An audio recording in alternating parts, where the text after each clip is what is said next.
Venga, tenéis el acceso en Classroom para poder hacerlo vosotros en casa cuando queráis, ¿eh? Bueno, primera cosa que teníamos que tener clara del calibre, ¿qué precisión tiene?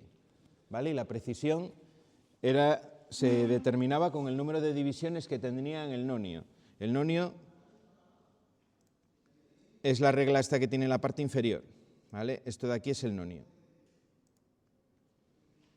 ¿Vale? Ahí tenéis el nonio. Si contamos el número de divisiones del nonio, puedo sacar la precisión dividiendo 1 entre el número de divisiones. Ese nonio de ahí tiene 50 divisiones.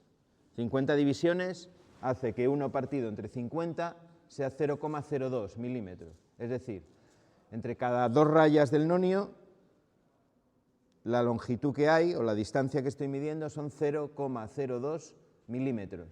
Es decir, 2 centésimas de milímetro. Esa es la precisión que tiene este calibre que está representado ahí, ¿vale? Es decir, la cantidad más pequeña que yo puedo medir con ese calibre son 0,02. De esta manera, vamos a ver si lo podemos dibujar ahí para que no haya dudas.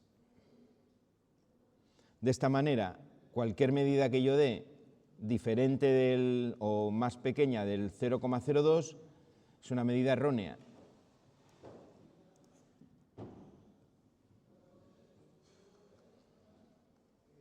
¿Vale? Por aquí teníamos el tema del calibre. ¿Vale? Por aquí. ¿Vale? Y ahí tenéis el tema de la precisión. Los dos que habíamos manejado eran el calibre que tenía 20 divisiones, 1 entre 20 eran 0,05, y el que tenía 50, que era el que estábamos viendo ahora, cuya precisión es 0,02. ¿Vale? Vamos a ver ejemplos de medidas para recordarlo, pero esto yo creo que cuando lo vimos en clase más o menos lo sabíais todos hacer. Vale, la manera de medir. Vamos a poner una, por ejemplo, ahí. Empiezo por el cero del nonio. Donde está el cero del nonio, esta raya de aquí, subo hacia arriba. Y tengo que contar las divisiones que hay a la izquierda, en la regla principal, que es la de arriba. ¿Vale? La raya primera que hay a la izquierda es la de 15 milímetros. Por tanto, esta medida va a empezar por 15. 15 milímetros será la parte entera, ¿no? Los milímetros que tengo enteros. Coma, ahí vendría el decimal, y ahora las centésimas las saco de aquí. Y tengo que buscar la raya del nonio que coincide con una de las rayas de arriba. En esta parte concreta, con este simulador concreto, me está marcando ya en color rojo la que coincide, para no tener que andar ahí viendo mucho. Si os fijáis siempre, la que coincide a su derecha, las rayas de la regla principal quedan a la derecha de las del nonio, y a su izquierda, las rayas de la regla principal quedan a la izquierda de las del nonio. Es donde cambia esa tendencia, donde coincide exactamente, es donde estoy dando la medida. ¿Vale? Si os fijáis en la regla principal tengo 15 y un poquito más aquí, ese poquito más es lo que me está marcando el nonio, precisamente. ¿Vale? Si aquí estoy de 2 en 2, de 2 centésimas en 2 centésimas, esto de aquí, esta raya sería 20, 22, 24, 26, ¿no? Esto sería 15,26. ¿Vale? 15,26 es la medida que tenemos ahí. ¿Vale?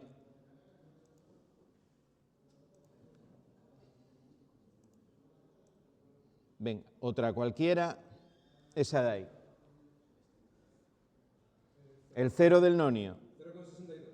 Me coincide que a su izquierda solo tiene la raya del 0, por tanto, como están bien diciendo ya por ahí, 0, ¿vale? Empiezo en 0 milímetros. Está la raya siguiente del 60, serán 62, ¿vale? 0,62. ¿Vale? Y una tercera con este, por ejemplo ahí, vamos a hacer una, ahí. Bueno, luego con la lupa vemos dónde coincide, que coincide ahí, ¿vale? Pero vamos a fijarnos en la... ¿Que la he movido o qué? Ah, no. ¿Cuál es la parte milímetros? Estas son las que puede surgir duda por la proximidad, ¿no? Si os fijáis está muy cerca, de la que tiene a su derecha, pero decimos siempre que hay que mirar la de la izquierda. La de la izquierda es la de 24, ¿no? Sería 24, y si me voy ahora a mirar el nonio, es la que está en el 9, sería 24,90. Por eso, en la regla principal, el 0 está muy cerca del 25. Claro, está muy cerca del 25 porque son 24,9. Es casi 25, pero no, es un poco por debajo. ¿Vale? Venga, a ver si tenemos acceso aquí al otro, al...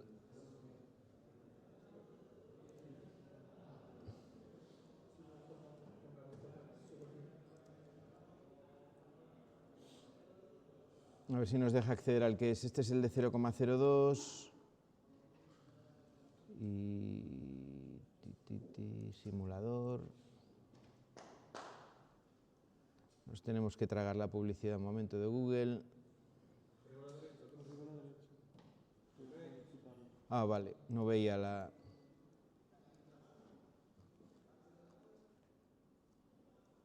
Venga, vamos a ver si podemos ver el de 0,05 para que contrastar un poco uno con otro.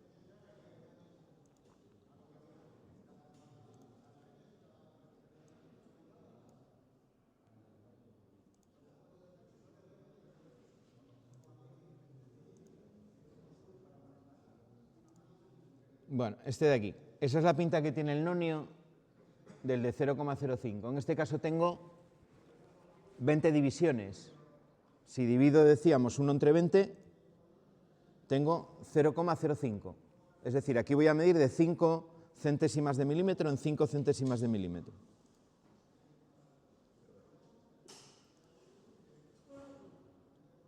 ¿Vale? Lo que pasa es que aquí no me deja ocultarlo. Venga, a ver si podemos acceder a otro que sí que me deje ocultarlo.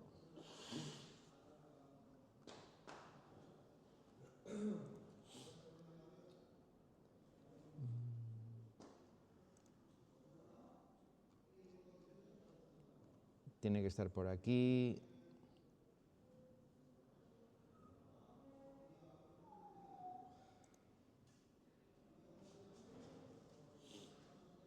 Venga, aquí lo tenemos.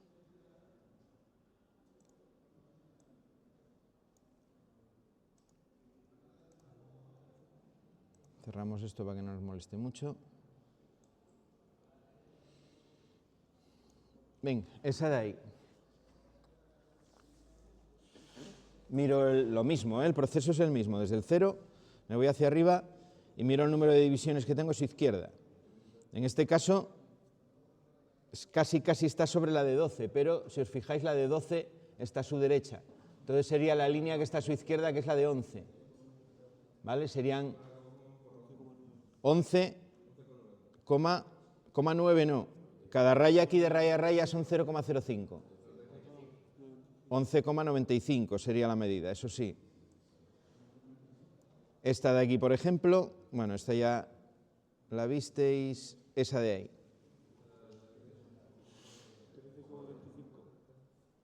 Esa sería 13,20, ¿no? 13,20. Y digo 20 porque como estoy trabajando con centésimas, tengo que dar al menos una centésima, aunque sea 0. ¿Vale? 13,20.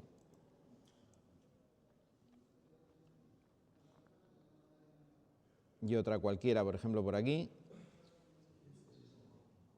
Miro del 0 hacia la izquierda, tengo la raya del 0, sería 0,75, ¿no? La raya siguiente al 7, 0,75. Vale. Esto entonces, yo creo que lo sabemos. ¿No hay dudas todavía sobre las medidas del calibre? En el examen, en el test, tendréis una imagen con esto y os dará 4 opciones y tenéis que marcar la medida que es correcta. ¿Vale? Hay otra, creo, que os pregunto por la precisión. Os pongo el nonio y os digo, ¿qué precisión tiene? ¿Vale? Os pregunto por esto que estábamos viendo ahora. La cantidad más pequeña que puedo medir. ¿Vale?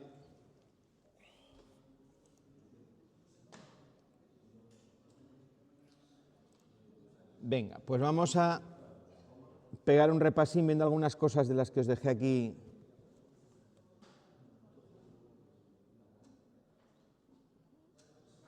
Bueno, aquí no sé por qué me ha hecho una en inglés, porque igual no desmarca, no está en español. Bueno, pone aquí no sé qué, esto no sé por qué, la verdad. Pero bueno, yo igual, las preguntas están en español, que yo lo que importa. Venga, vamos a intentar resolver este test. Así vamos a hacerlo un poco más grande. Venga, ¿cuál es la herramienta más adecuada para medir con alta precisión el diámetro de un tornillo o el interior de un orificio pequeño? Regla, calibre, flexómetro, escuadra. El calibre, ¿no? Es lo que estábamos viendo ahora. Vale. Este instrumento está diseñado específicamente para realizar mediciones en exteriores, interiores y profundidades.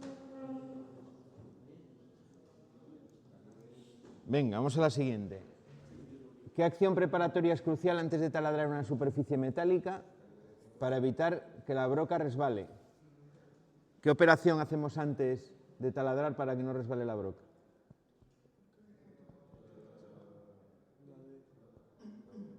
Marcar el punto con una punta de trazar. ¿Estáis seguros? Yo diría que no es esa. La punta de trazar lo que me sirve es para marcar. Es como un bolígrafo. Lo que pasa es que en este caso lo que hago es rayar la superficie metálica, pero la estoy utilizando para marcar igual que utilizaría un rotulador indeleble, ¿vale? Pero para que no resbale la broca, ¿qué es lo que hacemos? La B, ¿no? Golpear el punto con un granete y un martillo. La finalidad que tiene el granete es precisamente esa, hacer una pequeña muesca suficiente para que la punta de la broca ya no pueda resbalar por el metal.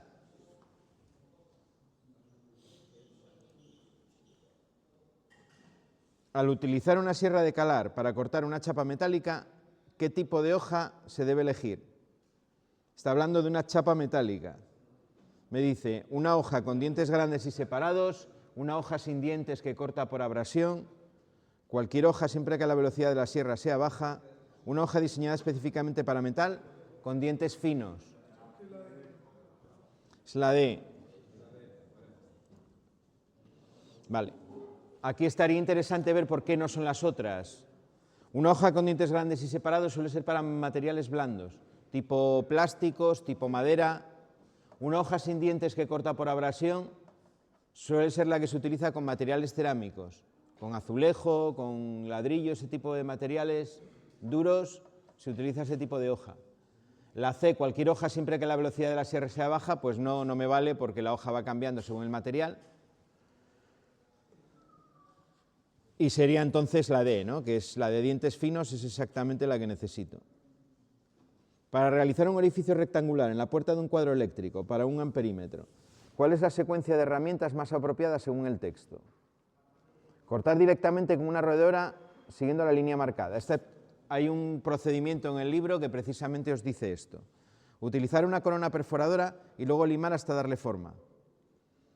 Taladro para las esquinas y luego sierra de calar para unir los orificios. Utilizar una punzonadora con una matriz rectangular. Venga, la A, ¿quién dice la A? La B, la C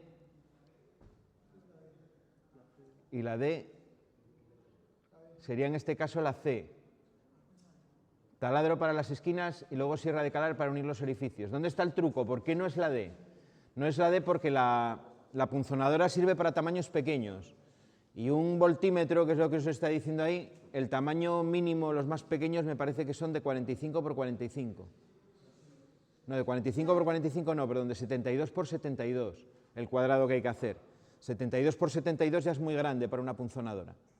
Lo que hacemos es taladrar en 2 de las esquinas y luego lo que hago es, desde el taladro, meto la hoja de la sierra de calar, tiene que ser un taladro que me quepa por su diámetro la hoja de la sierra de calar. Hago las esquinas hasta los 2 ángulos y luego ya termino, ¿no?, haciendo las otras 2 esquinas. Ese es el procedimiento que hay que seguir. Lo tenéis en el libro, este procedimiento. Sería entonces la C.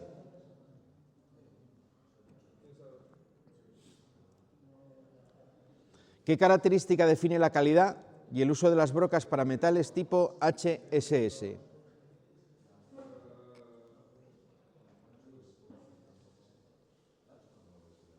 ¿Cuál creéis que es aquí?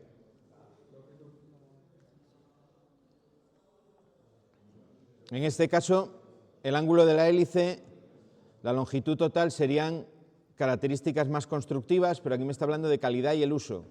Yo creo que es la A, pero tampoco estoy muy seguro aquí, ¿eh? Si es la A. Sí, porque además lo que os dice el libro de las HSS, la clasificación es según la aleación que lleva la broca. ¿Vale? Os habla de la de cobalto, de titanio, etcétera, etcétera.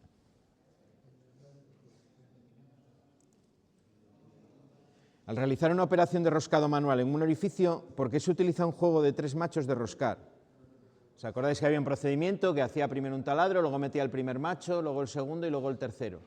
Cada uno de ellos tenía una espiral un poco más profunda que la anterior, para ir haciendo poco a poco la rosca.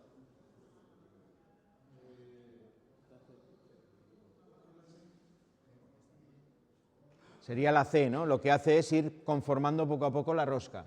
A medida que meto el macho siguiente, voy haciendo más profunda la forma de la hélice de la rosca.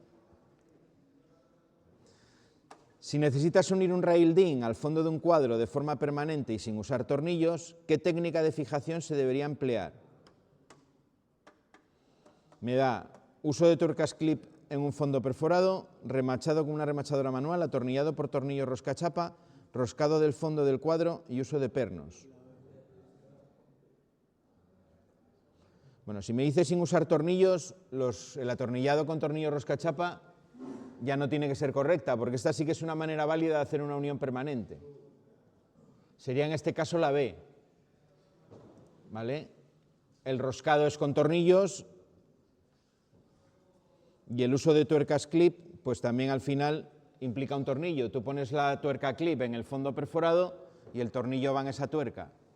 Por tanto, esta es bastante sencilla porque no hay más opción de que tenga que ser el remachado. ¿Qué herramienta se utiliza para eliminar las rebabas y suavizar los bordes de una pieza metálica después de un corte o taladrado? La lima, ¿no? También muy sencilla. Brocas escalonadas para hacer orificios, el granete para marcar cuando voy a taladrar, la punta de trazar para marcar el cuadro. ¿Cuál es la principal ventaja de utilizar una punzonadora en lugar de una corona para hacer orificios para pilotos de señalización?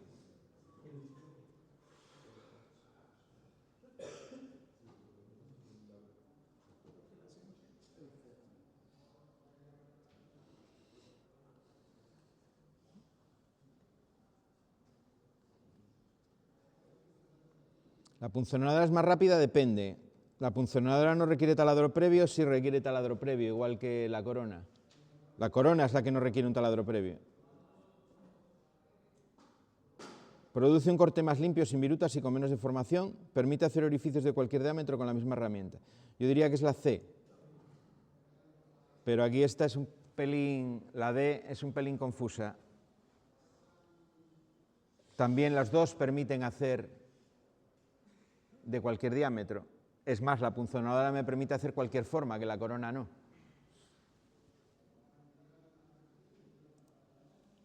Al cortar un railding con una sierra de mano, ¿cómo deben estar orientados los dientes de la hoja de sierra?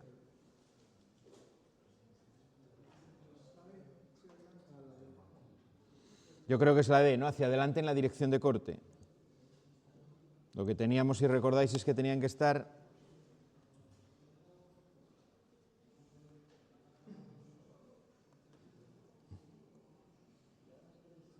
si esta es la sierra, ¿vale? Y pongo aquí, uy, no va bien, estoy exagerando un poco el tamaño, ¿eh? Pero los dientes estarán algo así.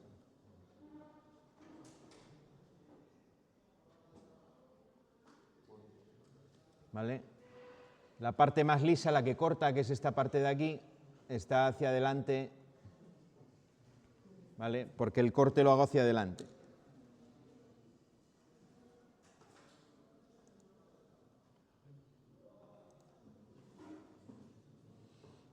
Para taladrar un orificio de diámetro, por ejemplo, 15 milímetros en una chapa metálica, ¿cuál es el procedimiento recomendado? Broca de 15 a alta velocidad. Marcar con un granete y aplicar mucha presión con la broca de 15 milímetros. Usar una broca para madera que corta más rápido. Realizar un taladro previo con una broca guía pequeña y luego usar una broca de 15.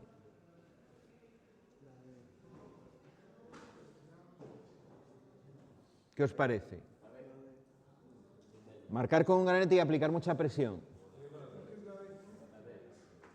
Yo diría también que es la D. La B en este caso no puede ser porque lo único que voy a hacer, o lo único que puedo conseguir es cargarme la broca. ¿Vale? Para que sea más fácil a la broca de 15, que es una broca ya de un diámetro muy, muy grande para una broca, tengo primero que hacer un taladro más pequeño. Yo diría igual hasta 2 taladros. Primero a lo mejor con una broca de 5 de 6 y luego con una de 7 o de 8, o con una broca de 4 y luego una de 8. ¿Vale?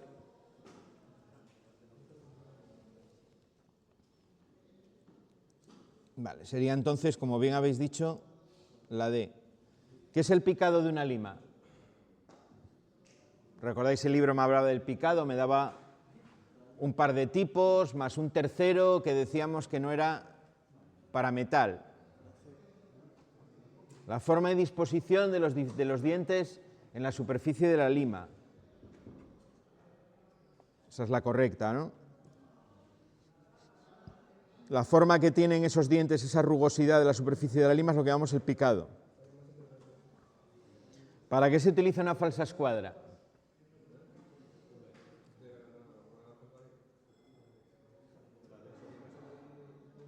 Para trazar líneas de ángulos distintos de 45 y 90. La podía con una palomilla abrir y darle el ángulo que yo quiero. Y lo que tenía era en su superficie marcados unas líneas con el ángulo, ¿no? Donde coinciden el vértice interior, ahí os marca el ángulo. ¿Qué es el triscado de una hoja de sierra? Inclinación lateral y alternativa de los dientes, orientación de los dientes hacia adelante, número de dientes por pulgada, recubrimiento de titanio para mayor dureza. Sería la A, ¿no? Los dientes, en vez de estar todos alineados, unos están inclinados ligeramente hacia la izquierda y otros hacia la derecha, porque eso va a facilitar el corte. Digamos que si veo desde arriba la hoja de la sierra, en perpendicular lo que voy a ver es como una cierta ondulación, que me la da esa orientación contraria de cada uno de los dientes.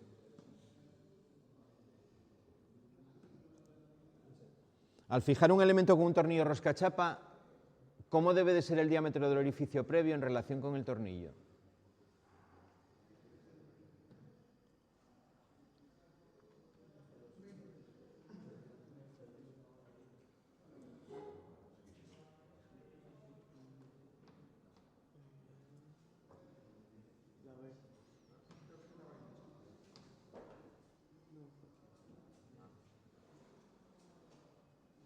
Pues yo estoy dudando también entre la A y la B.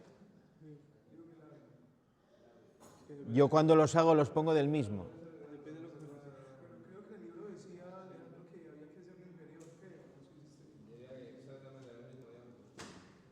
Sí, señor. Inferior al diámetro, pero ligeramente inferior.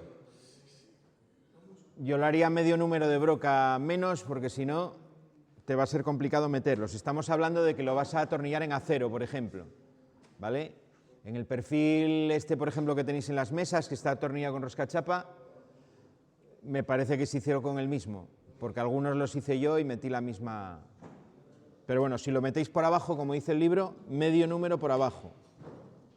Tenéis uno de 4, pues de 3,5 la broca.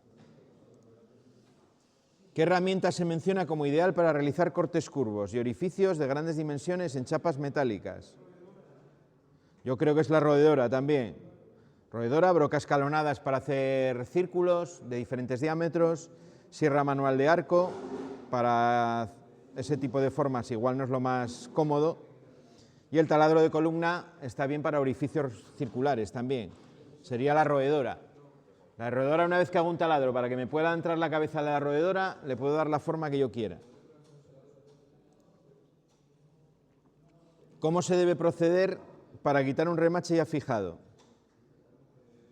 Esto también aparece en los procedimientos del final del tema. Taladrando la cabeza del remache con una broca de diámetro inferior. Esa es la correcta.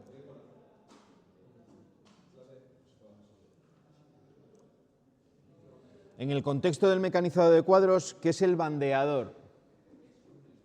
Una herramienta que permite hacer palanca para girar los machos de roscar, el soporte donde se fija la pieza a taladrar en un taladro de columna, un tipo especial de lima, una herramienta para doblar chapas metálicas.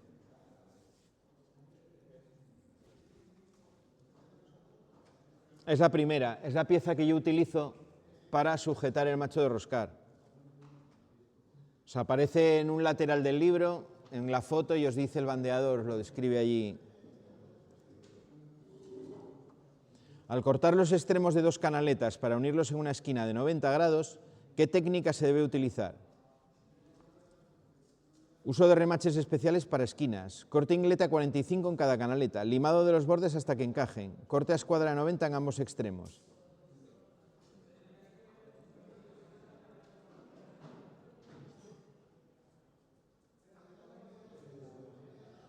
Bueno, aquí dos son correctas realmente, ¿eh? Discrepando del tal, yo creo que va a decir que es esta, ¿vale?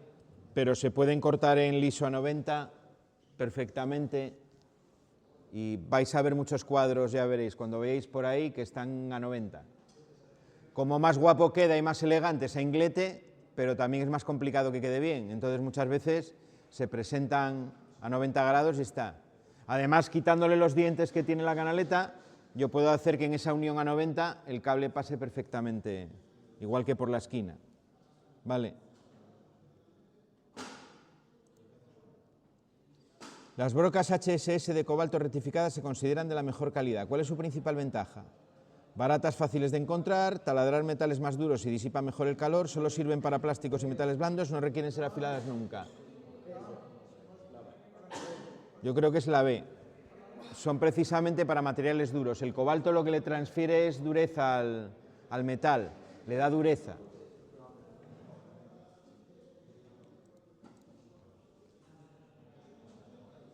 ¿Qué es una corona perforadora y cuándo se utiliza? Es una punta para atornillar en lugares de difícil acceso, es un accesorio para taladro utilizado para hacer orificios de gran diámetro, herramienta para hacer roscas interiores, broca larga y fina para agujeros profundos. La B, ¿no? Cuando estoy en orificios ya de 20, 25, 30 milímetros, más grandes incluso, utilizo la corona.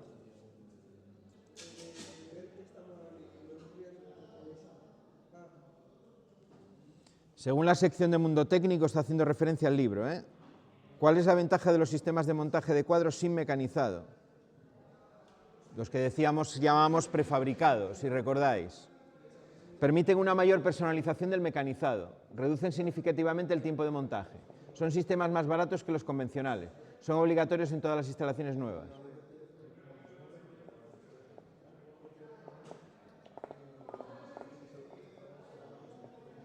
Yo diría que es la A, pero tampoco estoy seguro esta vez. Es la B. Pero en la práctica es que no lo reducen, ¿eh? Es que eso no es cierto del todo. ¿Por qué no lo reducen? Se tarda menos en hacer el mecanizado que en atornillar todas las piezas. Por ejemplo, las que nos describían la pregunta anterior, las roscas clip, estas que pongo en un cuadro perforado, en una chava perforada, se echa más tiempo colocándolas que el mecanizado propiamente. Y es más caro también, pero bueno, vamos a darle que es cierto y que reducen el tiempo de montaje. Supongo que si montas muchos de esa manera llegará un tiempo en que serás más efectivo montándolas y tardarás menos. Al usar una punzonadora hidráulica, ¿qué se debe hacer después de realizar el corte? Aplicar aceite a la herramienta, retirar el material sobrante de la broca punzonadora, volver a presionar el gatillo para asegurar el corte, limar inmediatamente los bordes del orificio.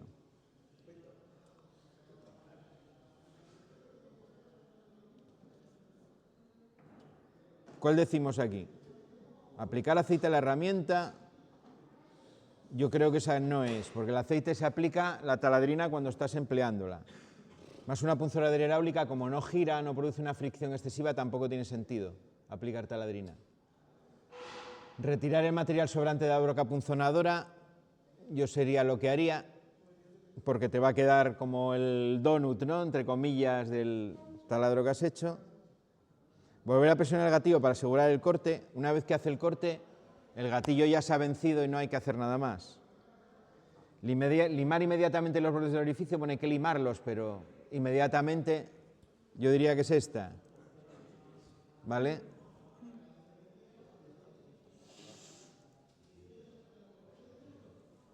¿Verdadero o falso? El taladrado de superficies metálicas debe realizarse siempre con la función de percutor activada para ir más rápido.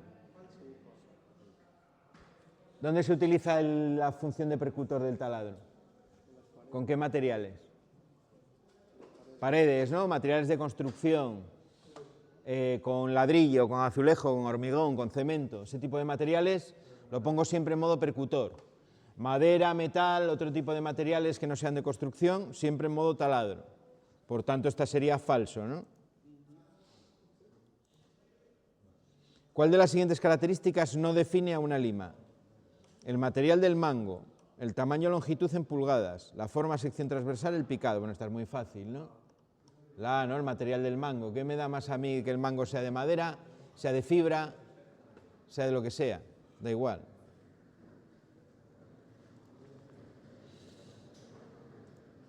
Vale.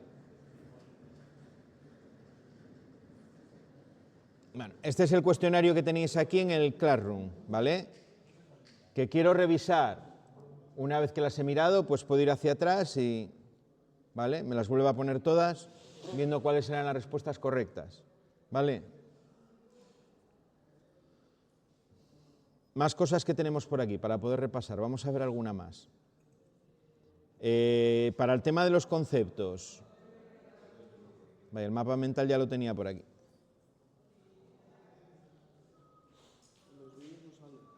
¿Qué? ¿No salen los vídeos? A ver. La última vez que miré. Es que este igual lo generé después de ponerlo. Tú míralo luego en casa que igual sí que os sale. Esto está en el Classroom, sí. Pues en el tema. Entras en el tema y por ahí lo tienes. Y en el otro tema también en el tema. El de prevención sí sale, pero ese lo miré y no estaba en... Pues ahora lo vas a tener. Vaya, estoy aquí generando lo tonto. Vamos a eliminar este. Venga, vamos a pegarle un vistazo a esto rápidamente. Aquí en el mapa conceptual lo que hace es estructurarme los conceptos que aparecen ahí. No me los define. Para estudiarme la definición tengo que ir a la parte del libro, pero sí que me ordena todo el contenido que tengo en el tema, que bueno, puede ser útil también a la hora de repasar. Una vez que me lo he leído un par de veces, vengo aquí y puedo ir recordando cosas de cada uno de los apartados. Bueno, lo primero que me habla el libro me da una definición del mecanizado, ¿vale?, como conjunto de operaciones para dar forma final al material y que se realiza con herramientas manuales o máquinas. Me habla de operaciones en cuadros eléctricos, ¿vale?, las más típicas, y me habla de las etapas necesarias, que me esquematiza ahí también el mapa conceptual cuáles son esas etapas. Marcado de elementos, fijación, marcado de dispositivos, realización de taladros, montaje de elementos y cableado, fijación del fondo del cuadro.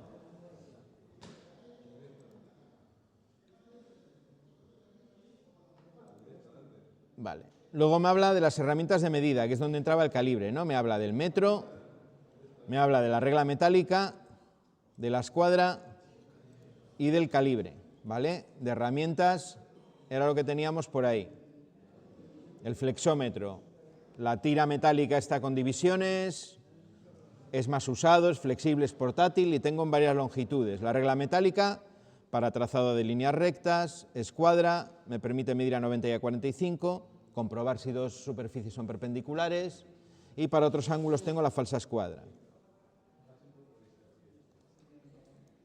¿Vale? Y luego el calibre o PDRI, mayor precisión que la regla flexómetro, mide piezas pequeñas y orificios, tiene la escala fija y el nonio, mide interiores, exteriores y profundidades, y los tengo también digitales.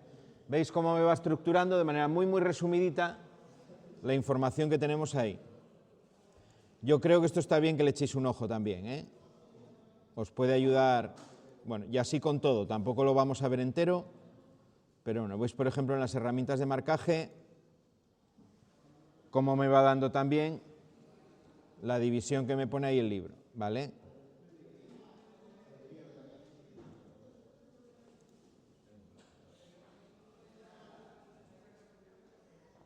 Venga, preguntas, dudas sobre este tema, alguna cosa que no haya quedado clara.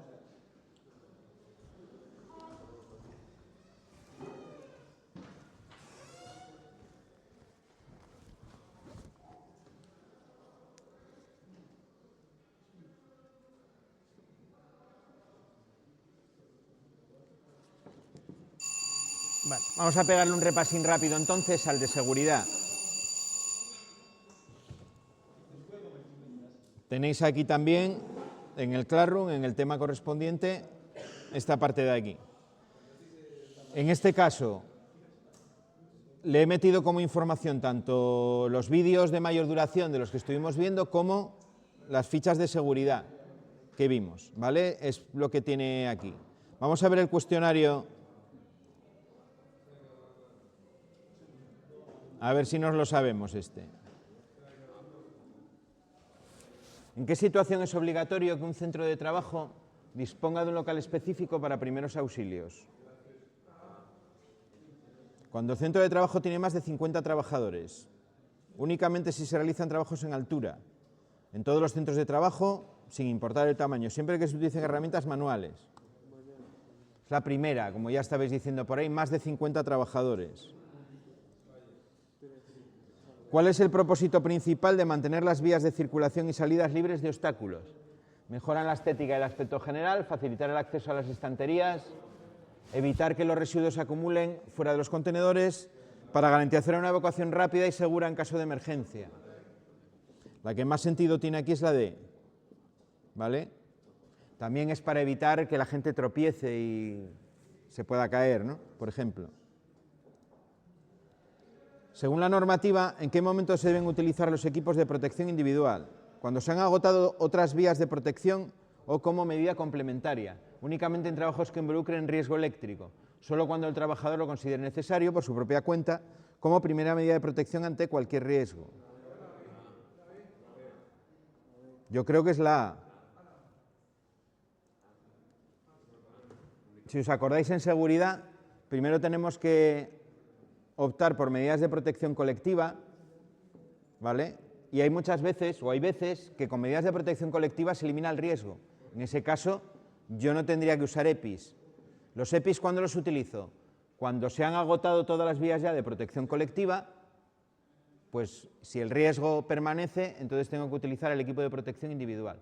Pero antes del equipo de protección individual están los equipos de protección colectiva.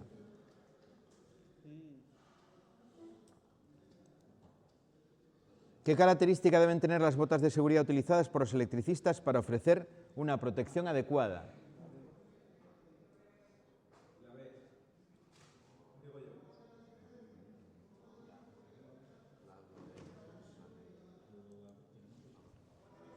Aislantes, ¿no? Lo que pasa es que suelen venir con la característica D también. También van a venir con puntera de acero por dentro para proteger de caídas de objetos que me puedan dañar los pies.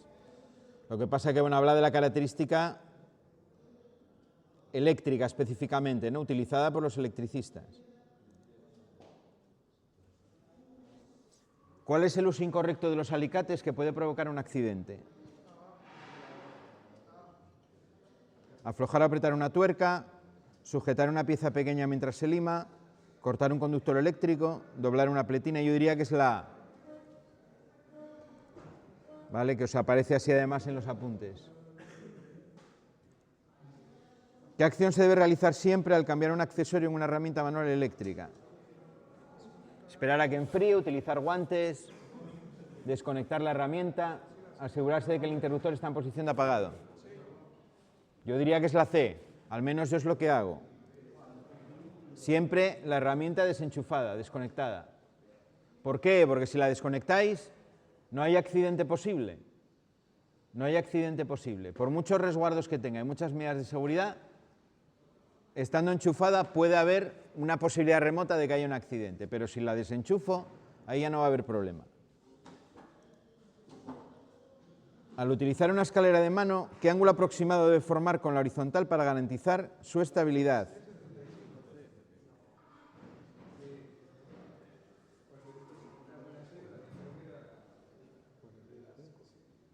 ¿Qué cogemos? ¿60 o 75? El libro hablaba de ángulos mayores de 70, que no debían de... Atendiendo a la literalidad, yo creo que es la B. Desde luego, si pones un ángulo de 75, ahora es la C, ya verás. Era la C. Pues el libro pone en esa parte expresamente que ángulos mayores de 70 no se debe de utilizar. En torno a 70 es el ángulo más correcto. ¿Qué?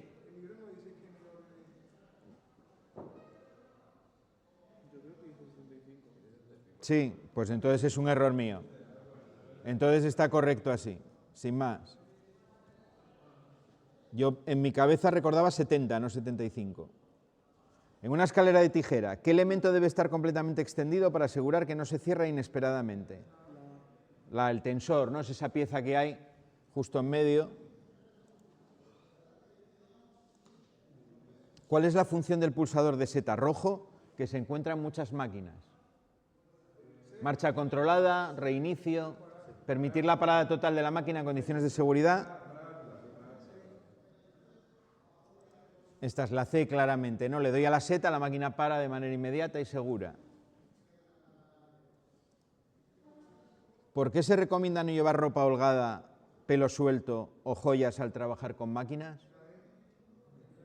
Podrían dañar los resguardos de protección de la máquina. Pueden generar electricidad estática. Podrían engancharse en las partes móviles. Esto también es importante que lo recordéis, sobre todo por la práctica.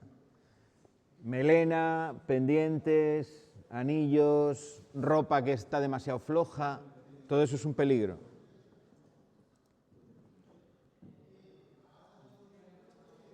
Un contacto eléctrico indirecto se produce cuando una persona toca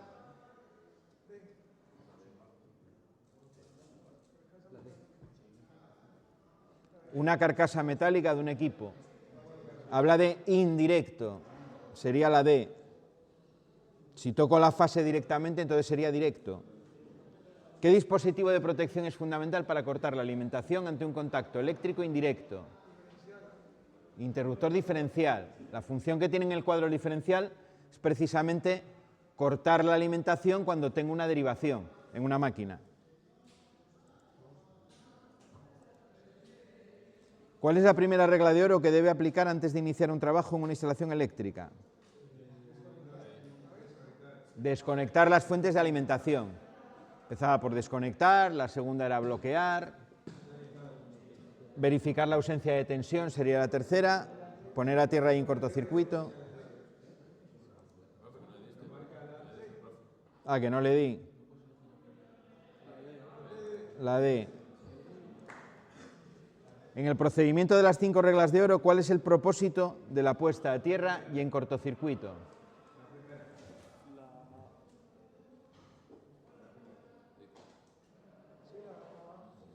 La A, ¿no? Esa la comentaba también en el vídeo, además de las 5 reglas de oro. Salía también en el... Al aplicar la segunda regla de oro, ¿qué se debe hacer para prevenir la reconexión de la alimentación? Estábamos en la de bloquear. Usar un bloqueo mecánico y colocar una señal de prohibido maniobrar. Poníamos un candado, una brida, una señalización visual, ¿no? Un cartel. Es esa. ¿Qué se debe hacer con los equipos de puesta a tierra portátiles antes de cada uso?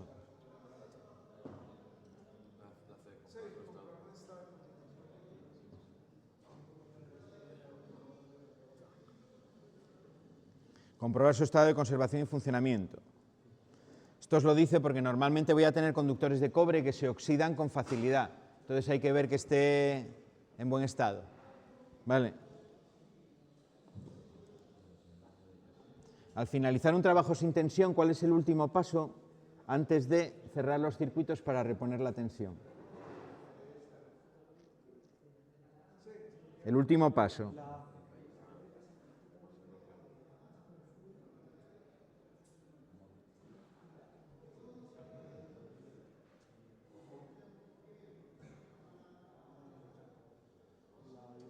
El último paso. Yo creo que es la A, notificar a los trabajadores. Ya he desbloqueado, ya he quitado todo. Si es el último paso, es que lo único que me falta es reponer la alimentación. Me dice, el último paso antes de cerrar los circuitos. Pues no era la A. Ah, me está hablando del segundo, claro. Si pensamos en las 5 reglas de oro, la segunda es bloquear. En este caso, cuando voy haciendo el proceso a la inversa, está en desbloquear. De todas maneras, notificar tiene sentido, ¿eh? Si yo interpreto en la pregunta, estábamos interpretando que ya habíamos desbloqueado las fuentes. Entonces lo que hago antes de reponer es avisar. De hecho, en el vídeo que vimos salía la instalación esta de bombeo de aguas de Murcia, precisamente salía el paisano hablando por teléfono, avisando de que iba a reponer. Pero bueno, realmente aquí lo que hace referencia es a la segunda fase, ¿no? En la vuelta en tensión lo que hago son las 5 reglas de oro, pero al revés. Sigo el procedimiento justo inverso. La segunda, en este caso que va a ser la penúltima, sería desbloquear. ¿En qué condiciones ambientales se deben suspender o prohibir los trabajos eléctricos al aire libre? Durante la noche, a temperatura por debajo de 5 grados, si la humedad relativa es superior a 50, en caso de tormenta, lluvia o fuertes vientos. La D, ¿no? En caso de tormenta, por razones obvias, puede caer un rayo en la red aérea de alta tensión o de media tensión, transmitirse por la red y tener un problema. Y lo mismo, si estoy trabajando en exterior con viento fuerte, pues puedo tener problema de caída de apoyos. En un recinto muy conductor y mojado, ¿qué tipo de herramientas eléctricas portátiles se deben utilizar para minimizar el riesgo? Eso salía también en el vídeo, me parece.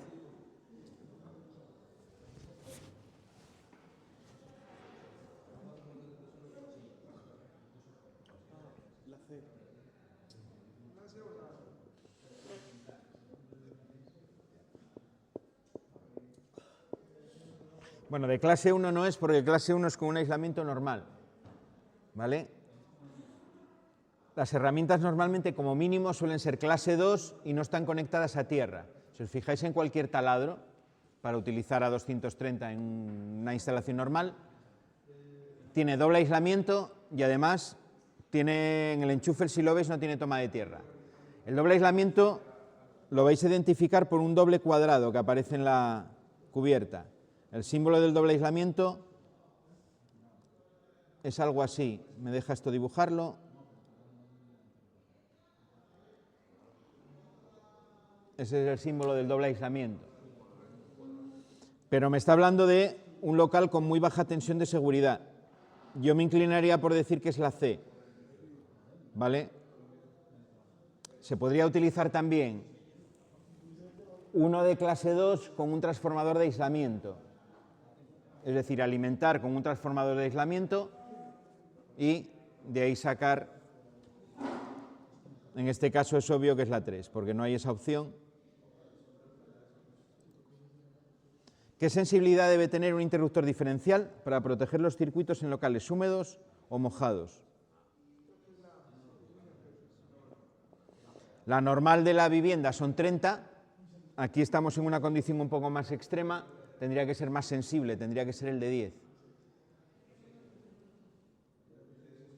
¿Alguien sabe, os explicaron por qué 30 miliamperios en los de vivienda? ¿Se explicaron por qué 30 miliamperios en otra cantidad? En vivienda o en cualquier tipo de local, aunque sea industrial, en el punto más alejado, el que está aguas abajo en la instalación, siempre va a ser de 30. Y si tengo que poner más diferenciales, que no es el caso de una vivienda porque solo tengo un nivel de diferenciales, pero en una instalación donde tengo diferenciales conectados aguas abajo de otros, ya el que está por encima suele ser de 300 miliamperios. O si necesito poner otro, se haría de tipo selectivo. Se puede regular ya el margen de disparo para que si dispara el diferencial dispare el más cercano al defecto que haya. Pero ¿sabéis por qué 30 en concreto? Porque esa cantidad, y no es un capricho del que inventó el reglamento. Estadísticamente es el límite de la intensidad que es peligrosa a través del cuerpo humano. Se entiende que por debajo de 30 miliamperios la probabilidad de que sufras cualquier tipo de daño es prácticamente nula. No es nula al 100%, pero sí estamos en un 90 y mucho por ciento de seguridad. No es al 100% porque basta con que tengas un pequeño problema cardíaco y a lo mejor una corriente más pequeña de 30 miliamperios te puede dar un problema.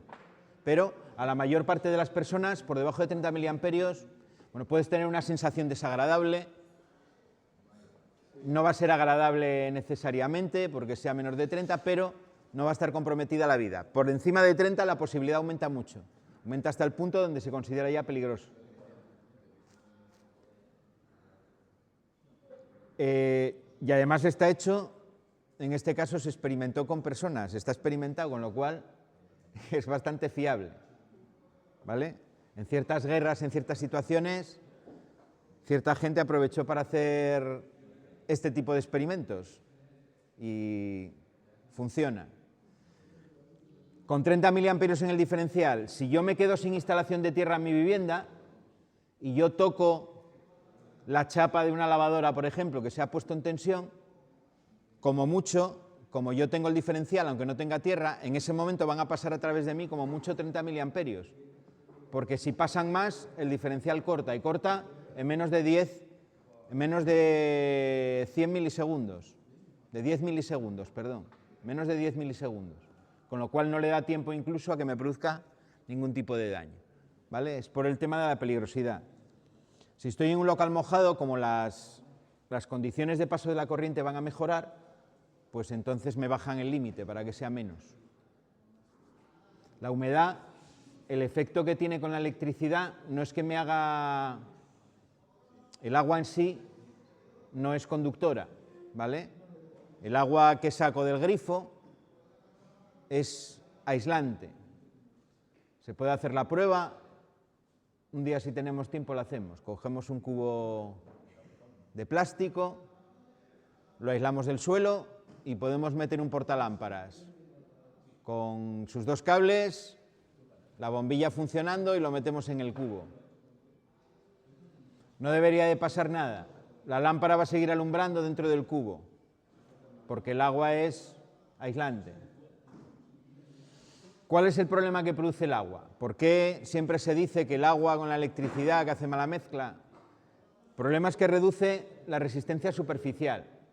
Entonces, si yo tengo una superficie, la que sea, y echo agua por encima, y tengo en sus extremos dos bornes que están a diferente potencial, se empieza a facilitar el hecho de que la corriente pase a través de esa superficie, ¿vale? Sobre todo si es una superficie muy grande, porque aunque sea aislante, tenga mucha resistencia, cuando yo aumento mucho la superficie, al final la corriente pasa con más facilidad. Habíamos visto los primeros días de curso esta fórmula, ¿no? Resistencia igual a resistividad por longitud partido de sección. Vale, si yo tengo una resistividad muy grande, pero tengo una superficie también muy grande, al final, si yo aumento mucho el denominador, el resultado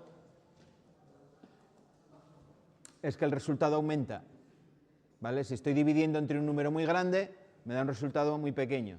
Eso es lo que pasa, por ejemplo, con el terreno.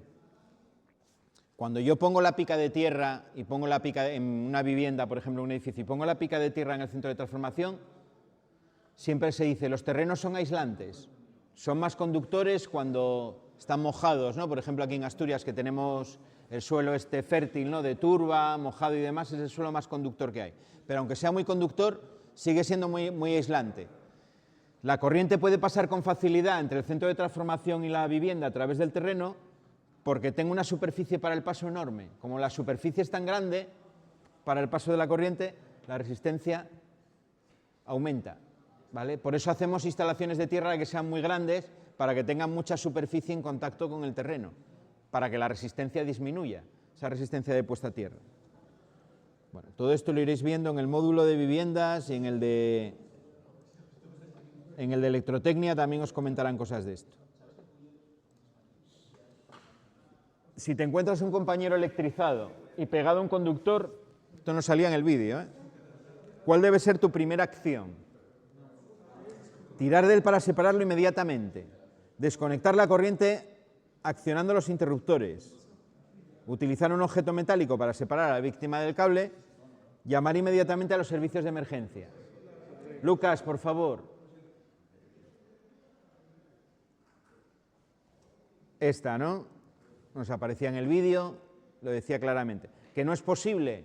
Pues ya tengo que buscar algo aislante para poder separarlo. O si no, lo que os decía yo en el último extremo, si no tengo nada, pues me tiro contra él, cojo carrerilla, me tiro contra él y con la fuerza que llevo del movimiento, pues lo echo para abajo y con un poco de suerte lo suelto y no nos quedamos los dos enganchados.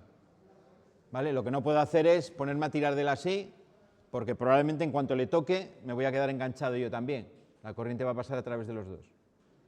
Pero lo primero, si está a mano, si estoy haciendo un trabajo en una instalación eléctrica y tengo el interruptor justo al lado, pues voy al interruptor y desconecto.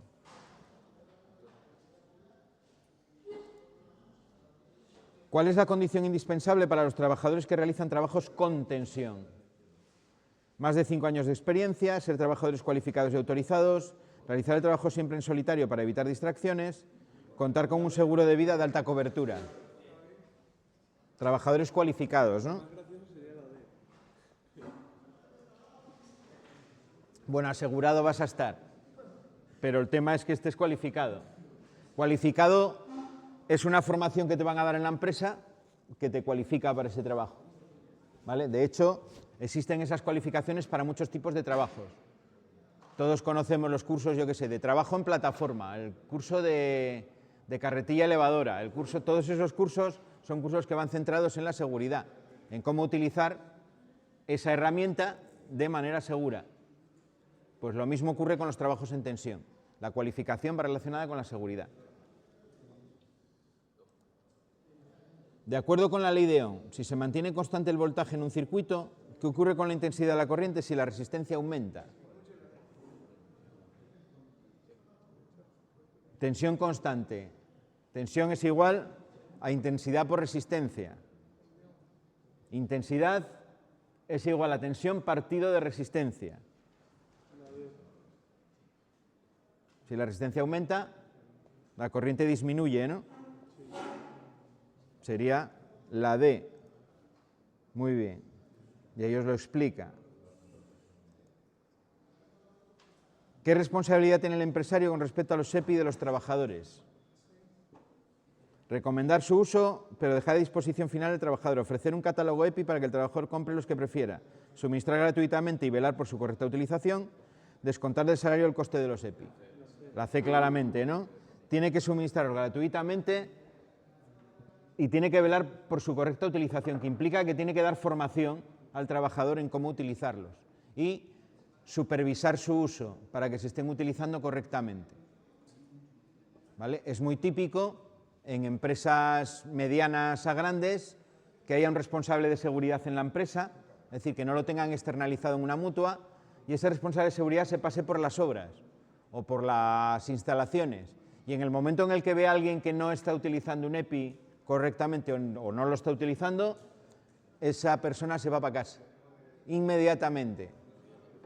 Inmediatamente. ¿Por qué? Porque la empresa va a tener un problema muy grande en el caso de que haya un accidente. Y el problema grande viene porque el empresario responsable debe verificar que se están utilizando.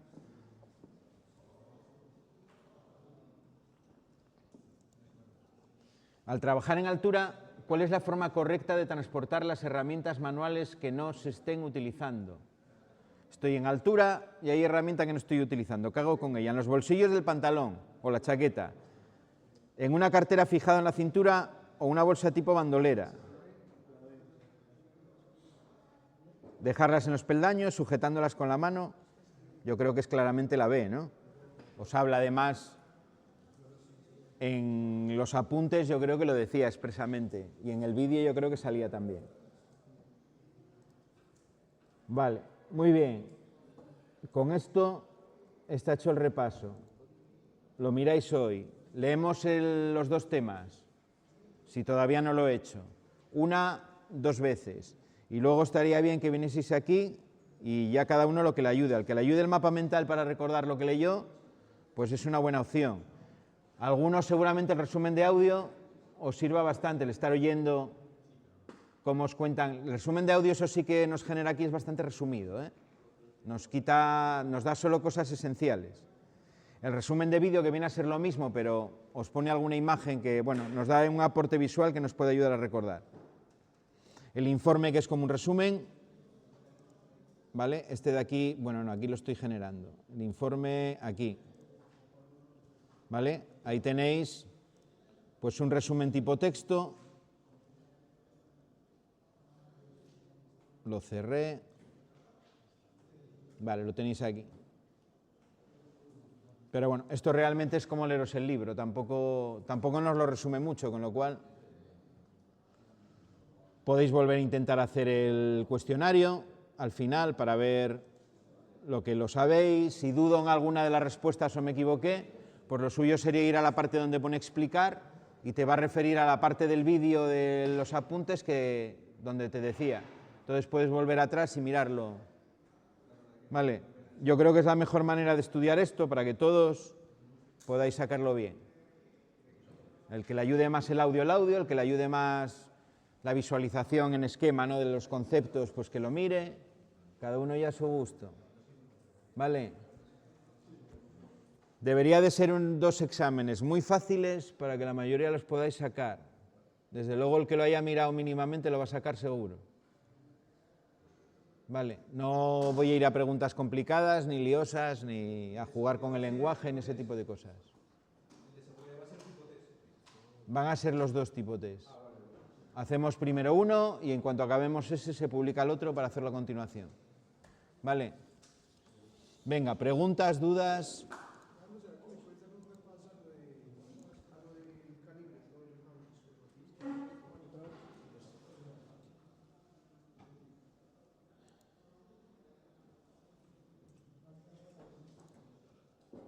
Bueno, en el calibre, para mirar bien el nonio, lo primero que teníamos que fijarnos era la sensibilidad, que era esto que teníamos aquí, ¿vale? Cuento el número de divisiones del nonio, 1 entre ese número de divisiones me da la sensibilidad. Tenemos 2 tipos principales de los que se utilizan en la práctica, el de 0,05, que es el que tiene solo 20 divisiones, y el de 0,02, que es el que tiene 50. Por ejemplo, el del 0,02.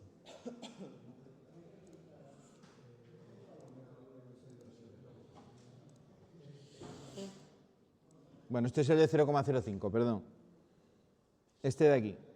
¿Veis que tiene 50 divisiones? Tengo hasta 10 y en cada intervalo de rayas largas, digamos que tengo 5 divisiones, pues van a ser 5 por 10, 50, ¿no? 1 partido de 50, 0,02. Este es el que es más preciso, el que me va a dar una medida, o me va a permitir medir una medida más pequeña, discriminar una longitud más pequeña, que es de 0,02. ¿Cómo medíamos? Me fijo o empiezo por la raya de 0 del nonio y voy hacia arriba, ¿vale? Desde este 0 del nonio voy hacia arriba. Y miro las divisiones que tengo a su izquierda, en la regla principal. Es decir, la raya que me va a marcar los milímetros aquí va a ser esta, donde estoy poniendo el cursor. Esa es la raya de milímetros que a mí me interesa. La medida, por tanto, va a ser 7 milímetros, la parte entera.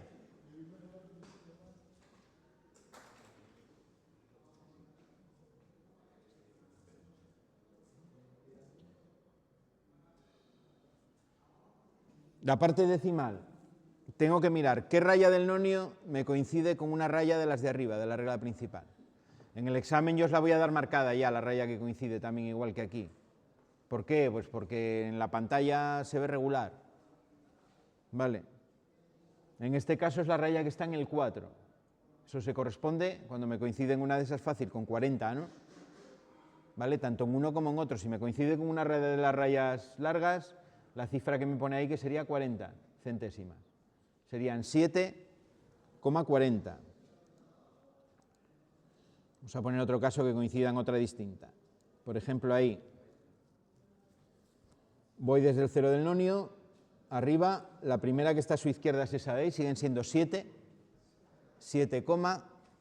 y ahora la que coincide es esta raya de aquí. Estos serían 60, las siguientes son 62, 64, 66, 68. ¿Vale? Van de dos en dos. Si voy contando, 60, 62, 64, 66, esta de aquí serían 68. ¿Vale? O puedo contar desde 70, le quito 2, serían 68. Serían 7,68. ¿Vale? No tiene más el calibre, es eso.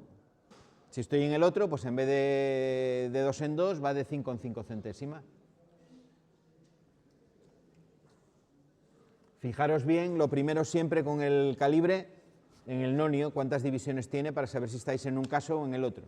Como solo tenemos dos casos, el de 0,02 que es este y el otro que es el de 0,05. No hay más casos.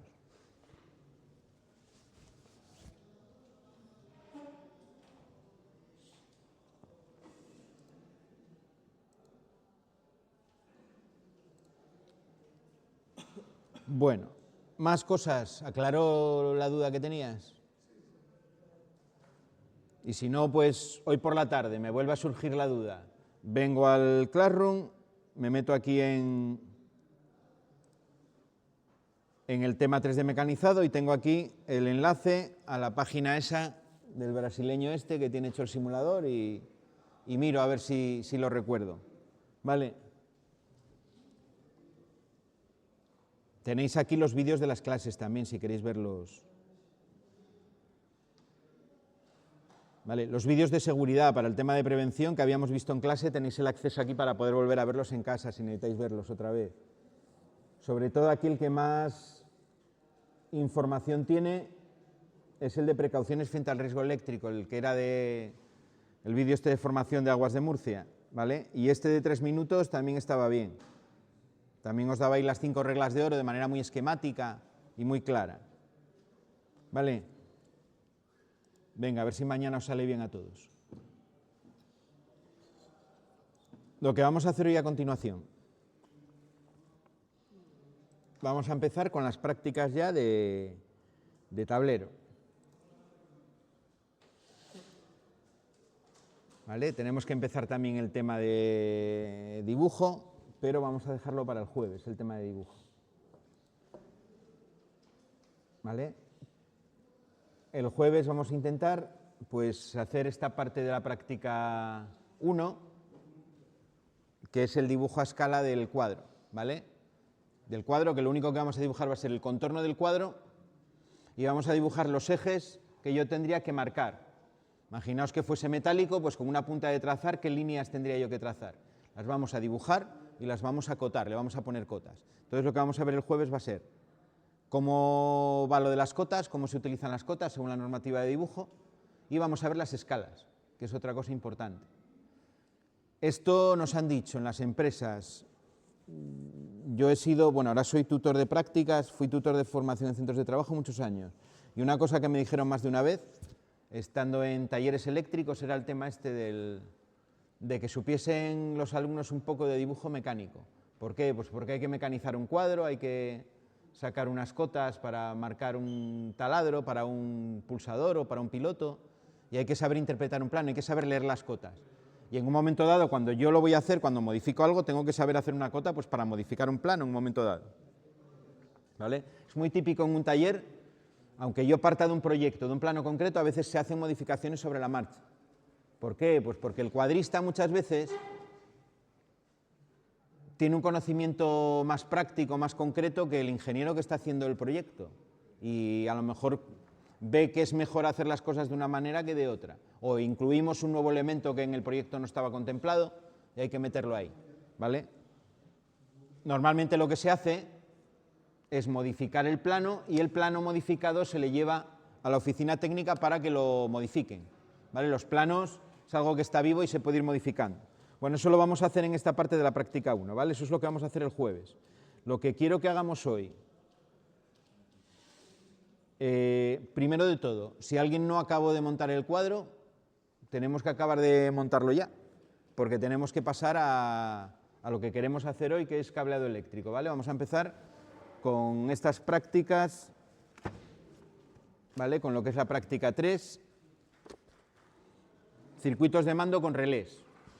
Aquí lo que tenemos es un dossier pues bastante amplio. Tenemos 18 páginas, ¿vale? Son 9 hojas, 18 páginas. Voy a repartiros esto lo primero, para quien no lo tenga, y así hablamos con ello en la mano.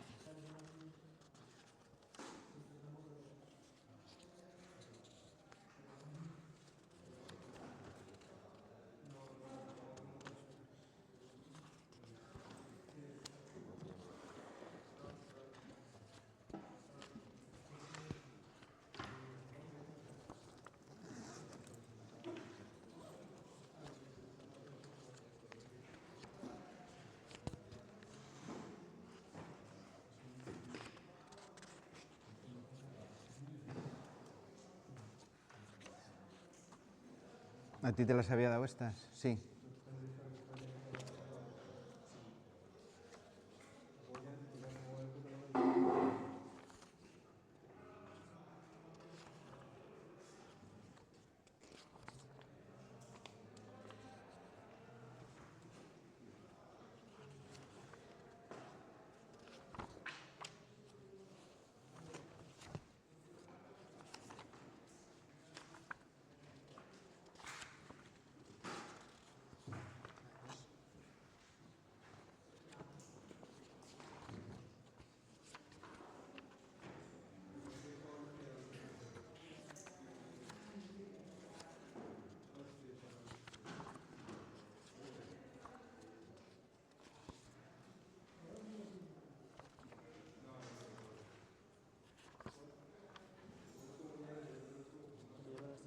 ¿A ti ya te las di? Muy bien.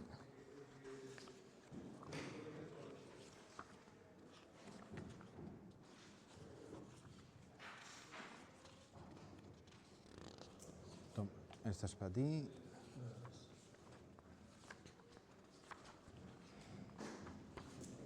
Ismael.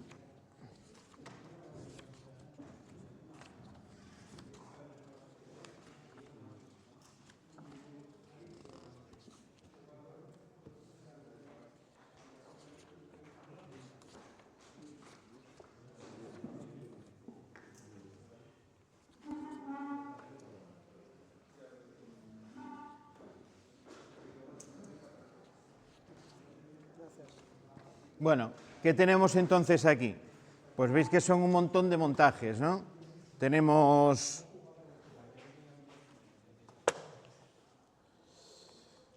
algo así como en total, a ver si podemos contabilizar cuántos son. Bueno, son un montón porque apartados en sí hay 10 apartados, pero cada uno tiene más de un esquema, ¿no? La manera en la que vamos a trabajar todo esto es, empezamos en orden, montamos el primer esquema, en cuanto esté funcionando me avisáis, yo voy, os lo verifico y os firmo la ficha. Seguimos en lo mismo, ¿vale? Mismo procedimiento, tengo que poner nombre en todas las fichas, por la parte de adelante y por la parte de atrás. Cada vez que consigo un montaje yo os firmo al lado del esquema y os pongo la fecha y paso al siguiente. Para firmaros, para verificar y guiar por válido el montaje, tiene que estar el cableado bien hecho. No solo basta que funcione, sino que los cables tienen que estar rectos, tienen que estar sin cruzarse, bien dispuestos por la canaleta, tienen que ser del tamaño adecuado. Las conexiones eléctricas, por supuesto, tienen que estar bien hechas, eso es lo básico.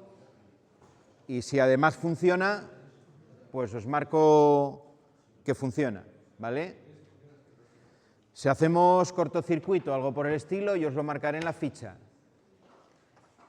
¿vale? El cortocircuito no deberíamos de hacerlo en ningún caso. Una vez que tengo el esquema hecho, antes de llamarme, tengo que hacer dos verificaciones. La primera, timbrar todos los potenciales del cuadro. Consiste en poner el polímetro en continuidad el cuadro está desenchufado en ese momento con el automático bajado, es decir, no tengo alimentación y tengo que comprobar potencial por potencial que tengo todas las conexiones eléctricas hechas. Pongo una sonda en un punto del potencial y voy pinchando con la otra sonda en todos los bornes que se correspondan con ese potencial. Debería de pitar con todos. Si con alguno no pita, automáticamente ya sé que me falta un cable. ¿Vale? Tengo que hacer otra comprobación dentro de timbrar el cuadro. Tengo que poner entre fase y neutro de la parte de abajo del automático y pulso las opciones de marcha y no me debe de pitar en ningún caso. ¿Vale? No me debe de pitar en ningún caso. Sí voy a ver en la pantalla que me marca cosas porque me va a estar midiendo la resistencia de las bobinas de los relés, pero esa resistencia está fuera del margen que hace pitar el polímetro. Entonces yo voy a ver números, pero no va a pitar. Y luego enchufo, compruebo que tengo tensión en fase neutro y que es la tensión que yo necesito, que para estas prácticas son 230 voltios en alterna, y a partir de ahí sí ya puedo subir el automático y probamos, ¿vale? Timbrar los potenciales, verificar que no tengo corto y luego ya conectar y medir la tensión. Lo vamos a hacer siempre de esa manera. ¿Vale? Trabajamos máximo 2 por mesa, como desde el principio de curso. Tenemos sitio bastante, no hay ninguna razón para estar 3 en una mesa. Poneros en principio donde queráis, ¿eh? Me da igual que os pongáis en el medio, en un lateral, pero 2 por mesa. Voy a fijarme sobre todo en estas primeras, que tengamos el puesto de trabajo ordenado. ¿Vale? Porque lo estamos valorando también en la parte de seguridad. Pues venga, nos ponemos a trabajar.